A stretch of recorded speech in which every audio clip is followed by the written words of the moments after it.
Hello guys, in this video I'm going to show you how to enable scale ruler on the Yandex Maps application. But first of all, I just want to mention, please don't forget to subscribe to our channel, because at 100,000 subscribers we are going to show you our YouTube revenue statistics and growth strategy, how to make money online. So let's jump into it. First of all, open the application on your device.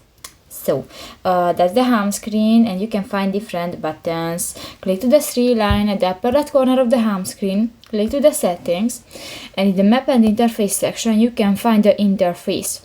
New, the second option, the scale ruler. Actually I use this function, but if you want to turn off, click to the next blue circle, and if it will be turned red, this function will be disabled. If you want to turn on, click that again and you can use that.